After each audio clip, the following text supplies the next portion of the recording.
아멘. 이 시간 말씀을 받겠습니다. 이 복되신 시간 주시는 하나님 말씀은 우리 계속해서 마태복음 3장 13절에서 17절까지의 말씀입니다.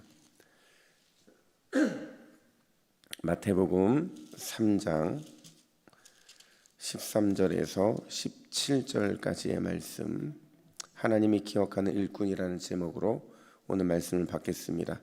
우리 13절부터 17절까지 함께 교독합니다.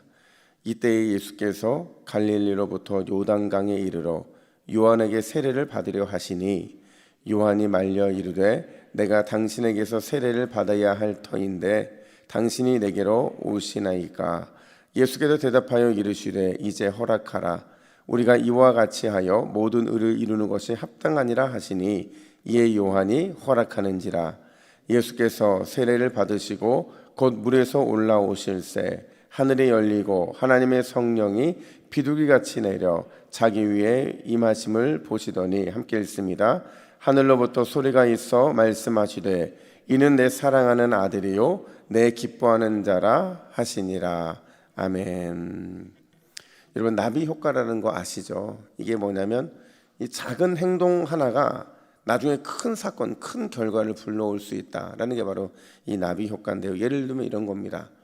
우리가 부산에서 이 나비 한 마리가 이 날개짓을 한번 하잖아요. 근데 이게 아무것도 아니거든요, 사실.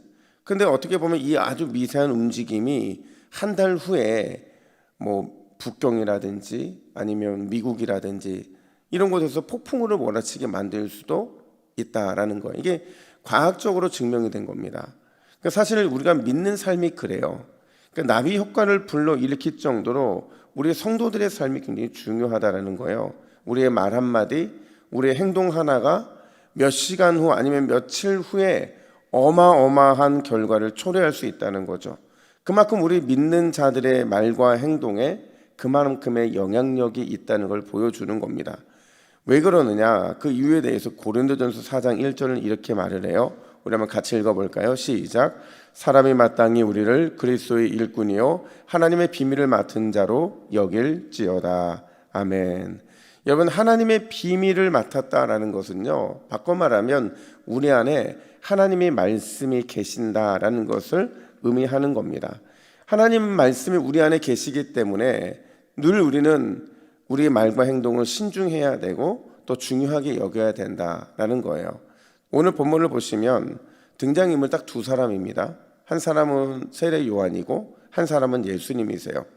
비록 등장인물이 두 사람이고 그리고 겨우 내용도 5절에 불과하지만 오늘 본문이 굉장히 중요해요. 왜냐하면 세례 요한이 마무리되는 그 사역, 그리고 본격적으로 시작되는 예수님의 사역에 이 교차점이 오늘 본문에 등장을 하는데, 이게 뭘 보여주느냐? 하나님 나라의 일꾼의 삶에 무엇이 남아야 하는가를 굉장히 잘 보여주기 때문에 그렇다는 거죠. 마치 나비 효과처럼 오늘을 살아가는 우리에게 무엇을 남기는 주의 일꾼이 되어야 되는지를 이미 2000년 전에 우리에게 보여주고 계신다라는 거예요. 과연 우리는 무엇을 남기는 삶이 되어야 하느냐? 여러분, 오늘 이 새벽에 우리 하나만 기억했으면 좋겠어요. 그 하나가 뭐냐? 하나님의 일꾼은 겸손의 흔적만이 남아야 한다라는 겁니다. 여러분, 하나님의 일꾼은 뭐만 남아야 된다고요? 겸손의 흔적만 남아야 되는 거예요. 어제 본문에서 세례 요한이 이렇게 고백을 했었어요. 우리 11절 말씀도 같이 한번 읽어볼까요? 시작. 나는 너희로 회개하게 하기 위하여 물로 세례를 베풀거니와 내 뒤에 오시는 이는 나보다 능력이 많으시니 나는 그의 신을 들기도 감당하지 못하겠노라. 아멘. 여러분, 이 말이요, 세례 요한의 고백이잖아요. 근데 단순히 세례 요한의 고백만을 의미하는 게 아니라 바로 이 11절의 말은 당시의 유대인들의 마음을 비꼬고 있는 말이에요. 왜 비꼬고 있느냐? 유대인들은 항상 이런 생각이 있었거든요. 아, 하나님의 심판이요, 우리도 알아요. 근데 우리는 그 대상이 아니잖아요. 우리는 아브라함의 자손이잖아요.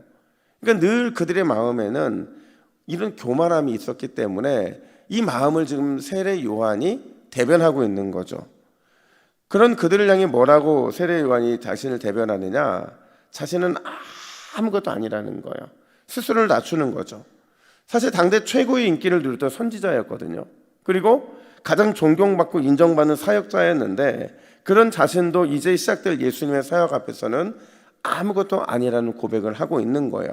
왜냐하면 여러분, 우리가 마태복음을 읽으면서 예수님이 등장하는 장면마다 전제로 가지고 있어야 되는 게 있어요. 그게 뭐냐면 예수님은 그냥 이 땅에 오신 게 아니라 왕으로 오셨다라는 거예요.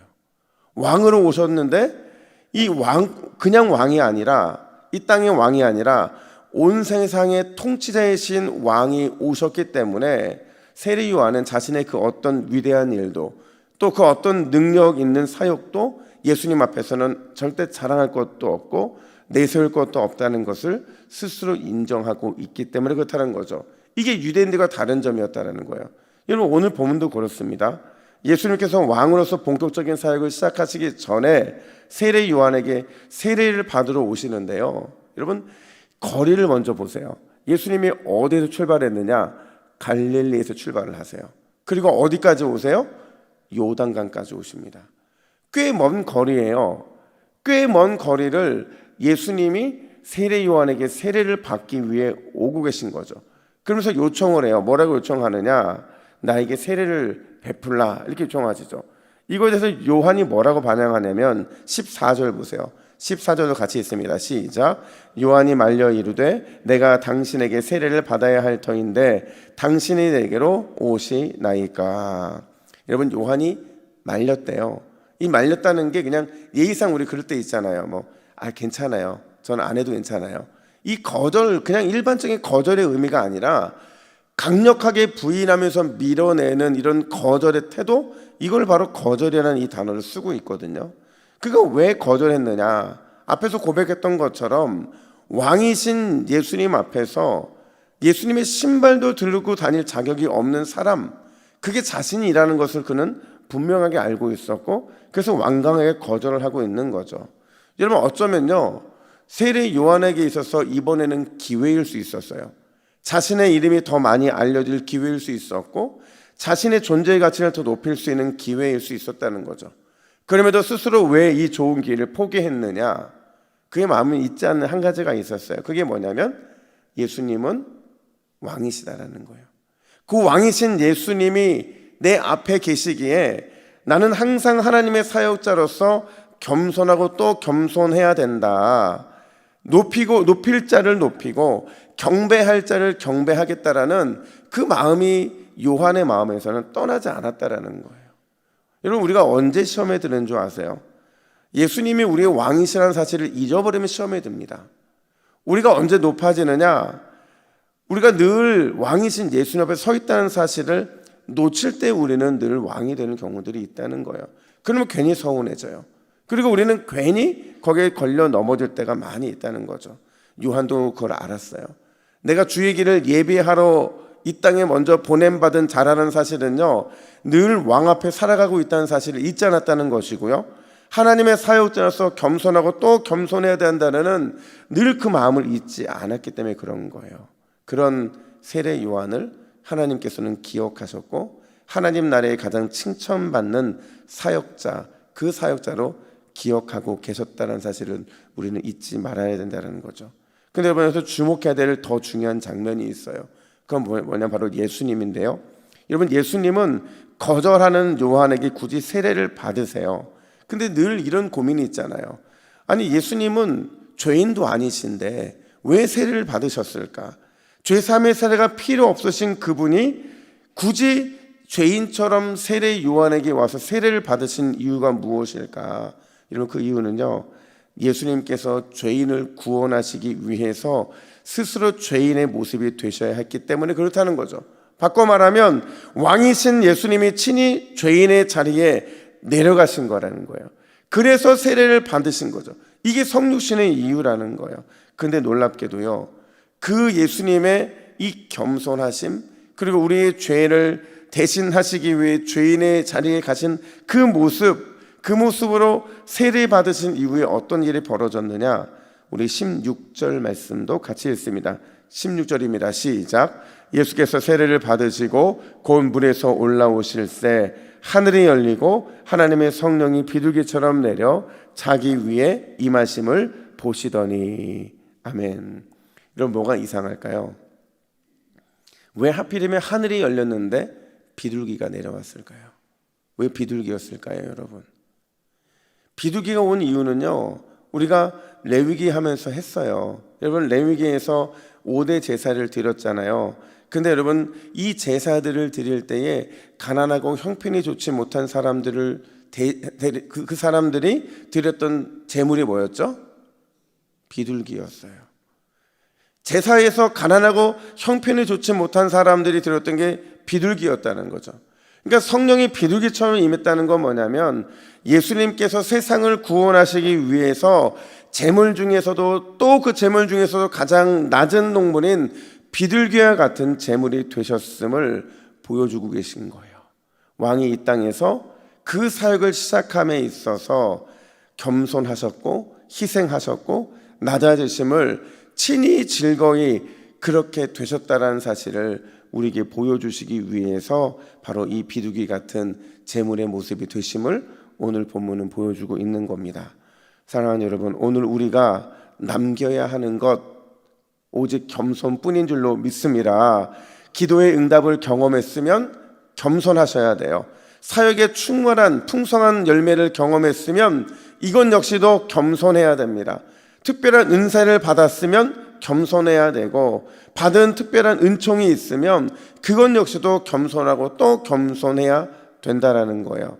오늘 본문이 한 사람의 겸손한 퇴장과 한 사람의 겸손한 시작을 보여주는 것은 우리 성도들의 삶의 처음과 마지막이 항상 겸손이어야 된다는 것을 말해주고 있기 때문에 그렇다는 거예요. 여러분 기억하세요. 하나님은 겸손한 일꾼만 기억하시는 줄로 믿습니다. 우리가 삶에서 맺은 겸손한 열매만 하나님은 기억해 주시겠다라는 거예요. 그래서 야고보서 4장 6절은 이렇게 말합니다. 우리 마지막으로 야고보 4장 6절 함께 읽습니다. 시작. 하나님이 교만한 자를 물리치시고 겸손한 자에게 은혜를 주신다 하였느니라. 아멘.